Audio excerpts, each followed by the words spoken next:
Welcome Alison, Jackie and Sean to our panel speaking about Heath Ledger. We have his image at the back there. We experienced a wonderful exhibition this morning. It felt like it was this morning. We experienced a wonderful exhibition at the beginning of the conference, which was, I think you mentioned, the result of 6 years of work to pull it all together. It was all about Heath Ledger. It was at the Art Gallery of Western Australia, and I think it'd be a great way to start the panel just to get you, Alison, to talk us through the process a little bit, and what inspired you to actually bring all of this together. Yeah, well, thank you for inviting me to be part of this conference. I really enjoyed the papers yesterday, and you've done a wonderful job organising it all, bringing us all together. I think I did a bit of a blurb on Friday night about how I got the opportunity. I was invited by the West Australian Museum, so it's actually an initiative of the WA Museum, but because they don't have a campus, they're showing it at the Art Gallery of Western Australia, so that became a collaboration. And yeah, 6 years ago I met with the family, and I was invited to look at Heath's archive. So these are the boxes that were packed up after he passed away from his 2 residences. And basically asked, did I think that there was, a substantial amount of artefacts in there that would be of interest for an exhibition that was about his career. Yeah, so not about his private life, even though there was a lot of personal possessions there. So I started my career as an art curator, an art conservator, and then became an art curator and an academic. So for me, it was this amazing opportunity basically to look at one person's life through artefact. And there was over 5,000 printed photographs. And then, the negatives that went with that, and all the undeveloped negatives, and, 30 hours of film footage, memorabilia from films that he was in or was going to be in, or people had approached him to be in. So it was as much about the process of acting and the film industry in all of its different components as much as it was about Heath and his life and the records that he left, the traces that he left of his life. And lots of times I was faced with a bit of a dilemma of, if I have an album, what page should I show? Or if I have 30 photographs or 150 photographs of behind the scenes of A Knight's Tale, which ones do I show? But quite often, because Heath was really obsessive about his photography, so he used to have lots of photographs sitting on the table, coffee table, wherever he lived, and he always had friends around him, and they would spend a lot of time just going through the photographs, either looking at them for their technical ability or their perspective, or discussing them as objects that trigger memory. And so he would have gone through this process of selection to put into the photo albums. So for me, that was kind of a very interesting process that had already been set up by himself. And so I took the lead and I looked through there, and then after a while of just amassing all this visual data, I could start to see that he was working with different ideas about camera angles and how it reflected cinematographers that he'd been working with, or directors he'd been working with, or things that he was experimenting with for his own videos. So that helped me to select certain images and to appreciate what he was trying to do. He wasn't setting himself up as an art photographer, but he was practicing his craft through photography and filmmaking. Yeah, and that really comes through as you move throughout the exhibition. The early, like you say, the early sort of displays are all focused upon his career, but as you get towards the end, you see this wonderful wall of photographs that he has taken, some which are very artistic and some which are very personal in nature. So how did you select those images? The ones that are on the big salon hang? Well, they were going to be sort of dotted around through the exhibition, and then I thought, no, I have to contextualise all of them if I do that. I have to tell stories about them, and I don't know the stories, or those stories aren't to be told to the public. So I thought, well, a lot of those works he had enlarged. Some he had framed and hung in his house. Others were ones that I thought needed to be put in because they weren't anywhere else, so maybe I tried to put each of his family members in there somewhere as well, but just very discreetly. So his younger sister Olivia hadn't come up in any images, so I decided to put in the one of her. And then I just thought the salon hang is so much better because you get a sense of his experimentation with cross-processing, with his different kinds of films that he's using, and the different formats. And then I just kind of added to it, filled in the gaps, I suppose. Yeah. And I worked with 3 interns actually from UWA who were doing art history. And we had like a little Heath club. And we'd sit and analyse his videos, or we would look at, objects and talk about them. And so when it came to putting together that wall, 3 of us sat together and we had tiny little scaled images of the photographs, and we did a couple of combinations and permutations, and then in the end we decided, I just said, it just doesn't seem to be working. So we, I picked out the one which was the self-portrait of Heath looking down with his Rolleiflex, which was one of his favourite camera, and that was one that we had printed up, but it was square format, and I set that one up in the middle. I said, okay, he's in the centre, let's put everything else around it. And then it just came together in like 20 minutes. Did his family have any input in terms of the decisions that you made? Did you run it past them, or did they just leave it in your hands? They hadn't actually gone through the archive, so really I'm the only person that knows everything that's in that archive. Wow. But what I did was worked from my own processes of selection and understanding what should be kept private and what is public and what is interesting and what is maybe not interesting. And then, and this happened for the documentary I'm Heath Ledger too, because basically I fielded all of the material that they used for that film. Which is an amazing documentary as well. Yeah. Have you guys seen it? No. I've yet to see it. It's on my list. Yeah, purchase. it really is. It's is brilliant. Yeah.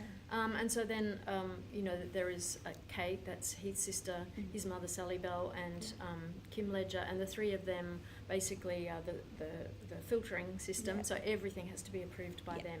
So, but they had a huge amount of trust in me, and there were very few things that were held back. Yeah. Smoking was a problem, because almost every photograph Heath's in, he's smoking, and they didn't want to overly promote smoking. And he also had a lot of guns.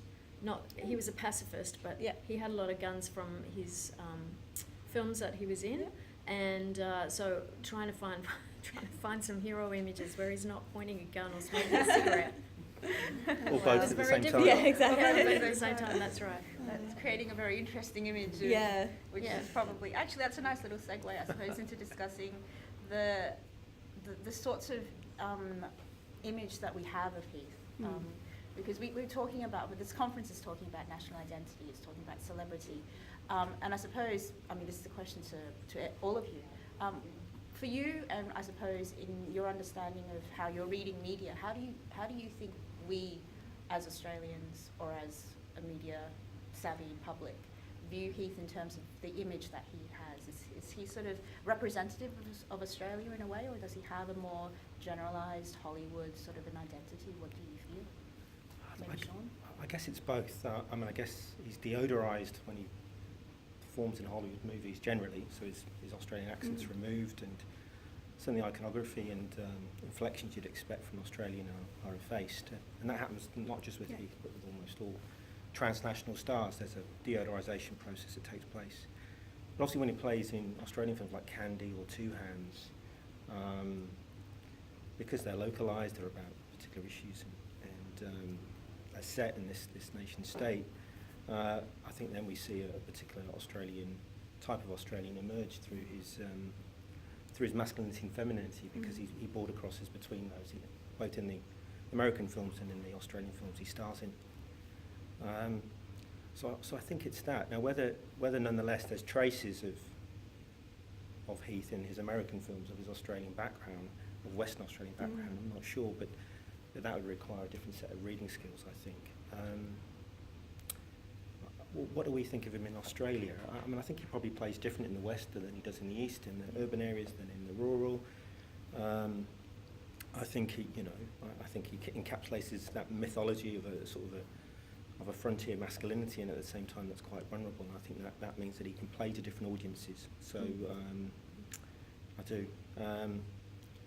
You've been measured. You've been weighed. You've been found wanting. Jackie? I think just following on what Sean said, being a Perth girl, we, I think WA does feel a little bit differently probably to the rest of Australia, where we're really proud of him because he was our greatest export. He made it to Hollywood. Everyone knew who he was around the world, but he was our Perth boy. So even though I never met him, I did not know him, it was still that sort of the proudness that we have as a state.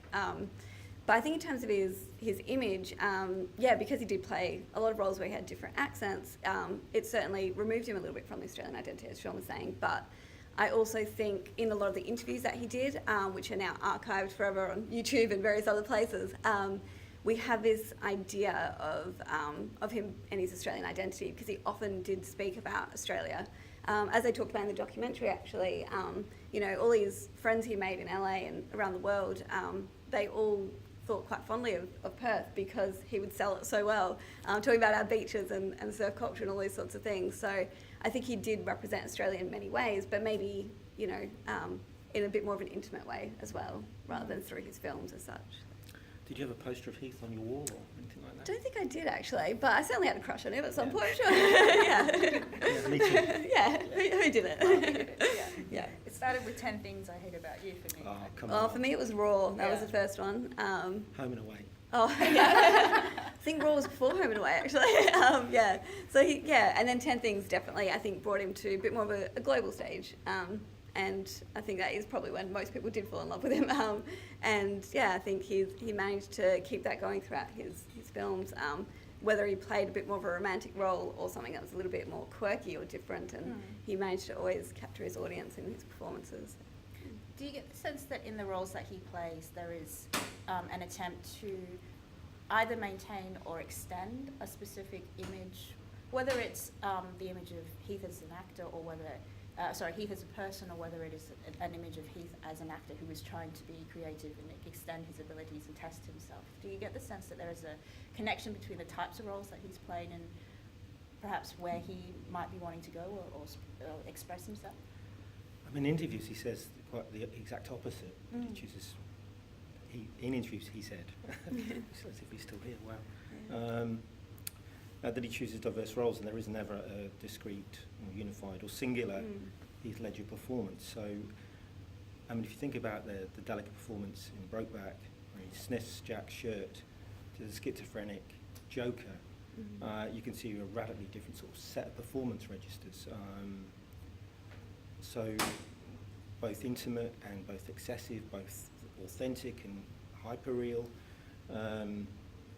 So I don't know. I think just like he border crosses in terms of masculinity and femininity, he's both sweetly innocent and hyper-masculine.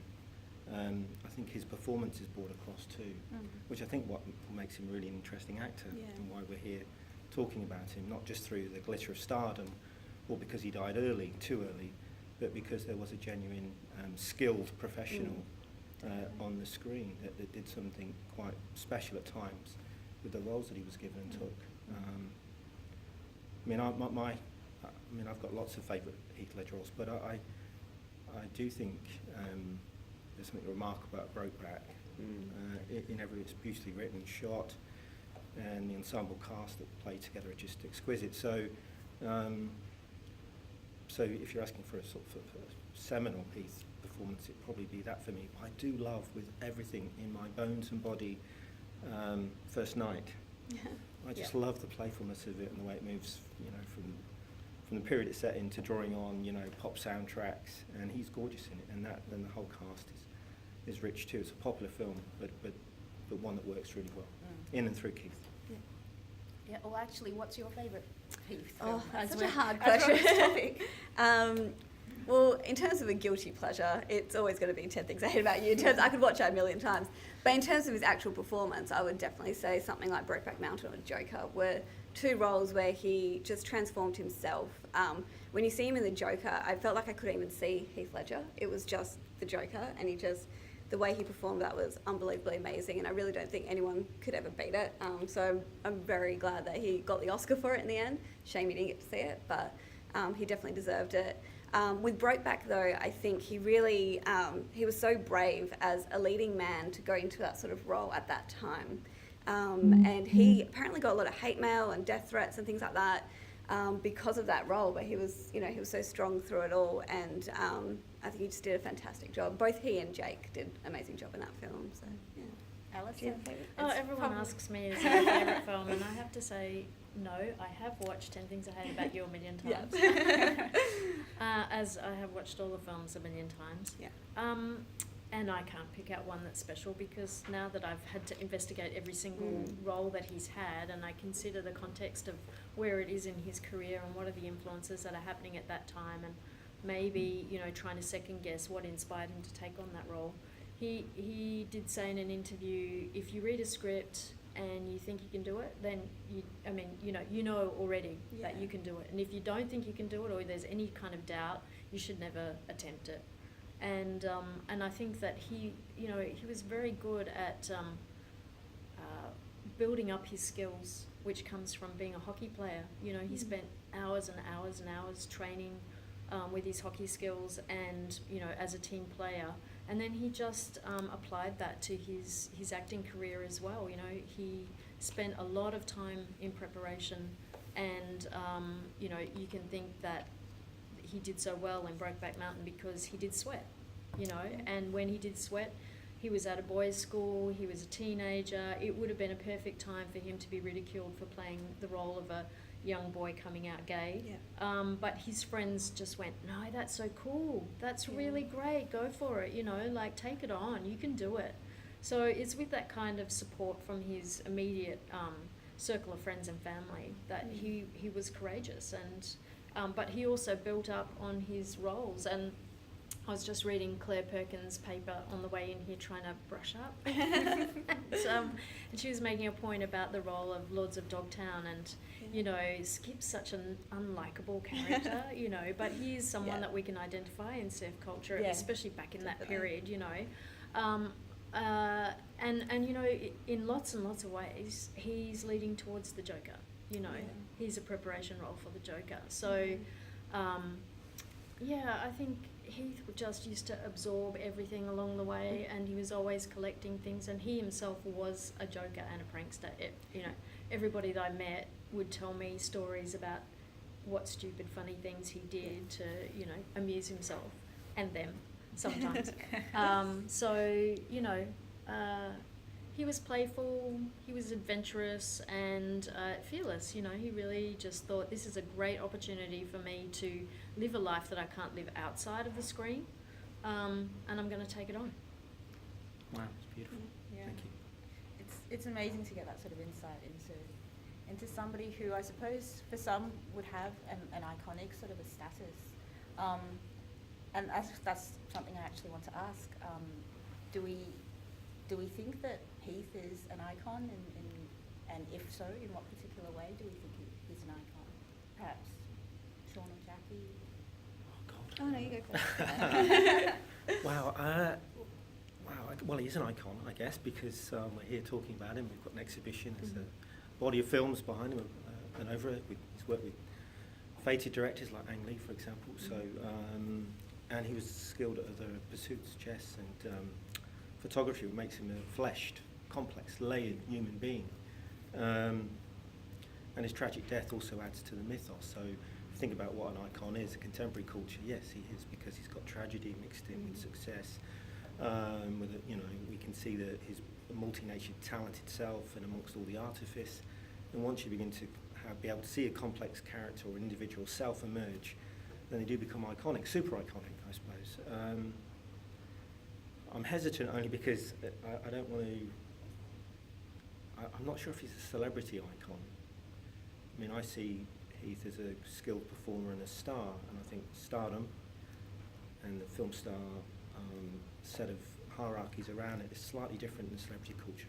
Christine Gethill obviously wrote that brilliant piece where she divides the star as performer, star as celebrity, and star as something else which I've forgotten.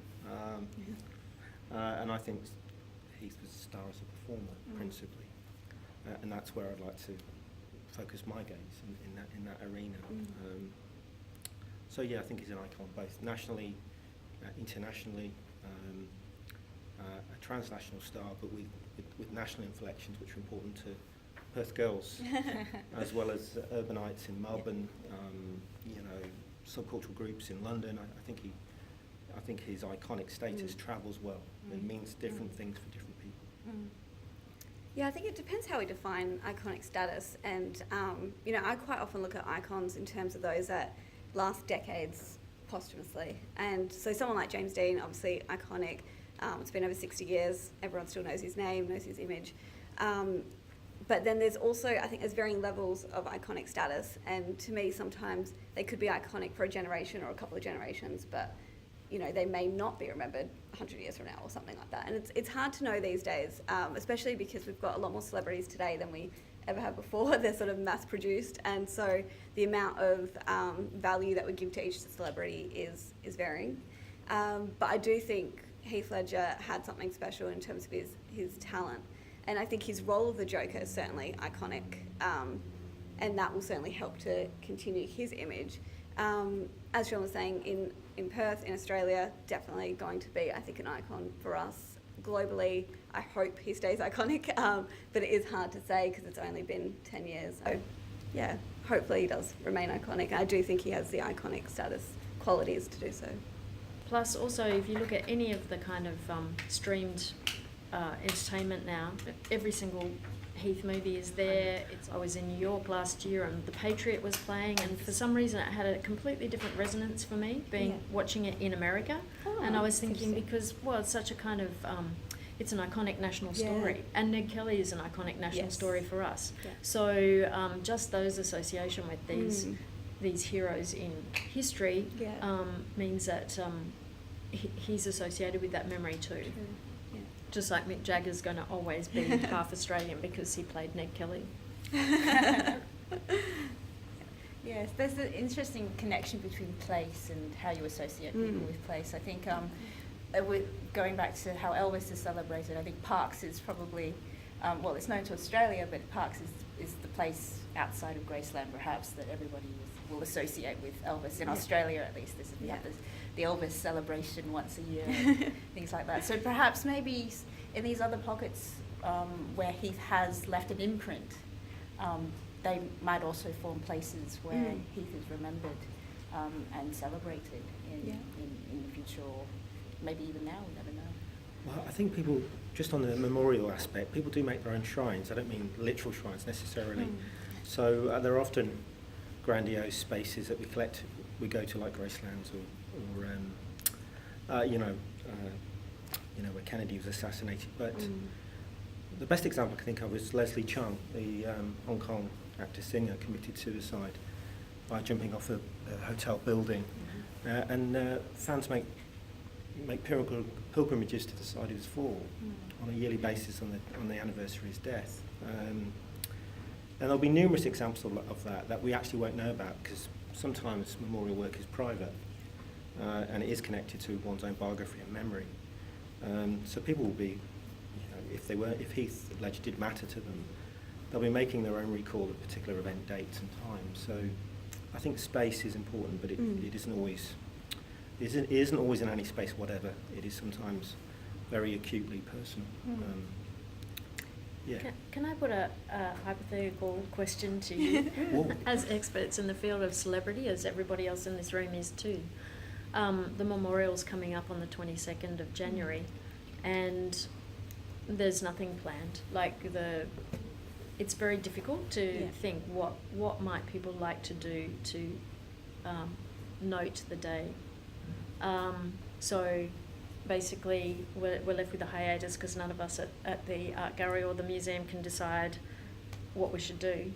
And I'm just thinking, my experience of working with Ned Kelly, because I did a Ned Kelly exhibition in popular culture, and about 100,000 people went through that exhibition, and almost daily there was some little votive that was left in front of the armour.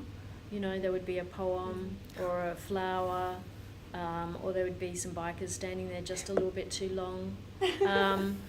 And one woman left a message that said, Ned, you left me, we were married in a past life, and so there's people who have these kind of very special connections to icons, and they express their grief in memory in different ways. I'm just wondering, what would you think would be a fitting way to memorialise Heath? It's a tough question. Yeah, it's a very tough question. On the anniversary. Yeah, well, from this anniversary, but for onwards, ongoing, because you're talking yeah. about the memorial happening in the hometown. Yeah, and as annual events. Yeah, and yeah, I think yeah. that's a lovely idea to have for Heath to keep his memory going. Well, at the James Dean Festival, they often have a James Dean lookalike competition. They all wear their red jackets and stuff. It's hilarious. I wouldn't recommend that for Heath. No. But what I was going to say was maybe people could celebrate his characters by dressing up in their favourite, like whether it's Ned Kelly or Joker, or having some sort of celebration, screenings of his films, and that sort of stuff could be a nice sort of event for the people. But in terms of an ongoing I'd go thing, first night. yeah, He goes first night. Yeah, just a couple of minutes. yeah. You could use, what about chess competition? Oh, that's a A nice chess one. competition. Yeah, that's a Like beautiful idea. an annual chess Like Yeah. competition. really big, Yeah. inclusive, Oh, In his yeah. you know, name. Mm. grand and That's- small, yeah. young It's a and beautiful old. idea. Yeah. Yeah. Okay. Oh well, I I'll feel I'll like we take should that brainstorm I'll take this that to some the more. art gallery so Yeah. I can hear about a chess competition. Yeah. It was born here. Yeah, we have it on video. So. I had actually thought about sort of a film festival for emerging, Oh, that's a great idea. Oh, yeah. short films for Brilliant. Yeah. emerging filmmakers. That's a beautiful idea. Brilliant. I mean, we've got the Heath Ledger Scholarship, that's in his name, obviously, and that's a beautiful thing for young actors in WA, and that's a really nice way to remember him and to give support to the next generation of hopefully the new talented Heath Ledger type people that come out of WA. So I think that's a beautiful thing that does keep his name going as well, but having something that is at the anniversary, I think is a beautiful idea. Yeah. Yeah. It's also thinking about legacy in a way as well. Mm. Because if you're thinking about chess or filmmaking or acting, this is part of his craft. This is part of his profession, the skills that he had, which forms so much of his identity. And then it becomes part of his legacy as well. Yeah. And I suppose the final question I'd like to put to you is what do you think going forward his legacy is going to continue to be? Is it already fixed in a particular shape, or is it a movable, shapeable, changeable thing? Oh God, well, I think all images are. They, you know, Stuart Hall says meaning is never finally fixed. It's always a matter of becoming. So that's the case with stars too. So his symbolic immortality will shift, I imagine. But he has appeared in two canonical films, Brokeback Mountain and Dark Knight, with two auteurs, Nolan and Lee. I'm not dismissing the rest of the films, by the way. I was thinking on my feet. And so that will continue to translate through time and space, because those films will continue to be important markers for various different reasons. So, and Heath will be crucial to that. So that's not to denigrate Keith, but Heath. So I think he will live on. There is something about the transgressive nature of his performance identity, which will be a marker, I think, as Jimmy Dean was.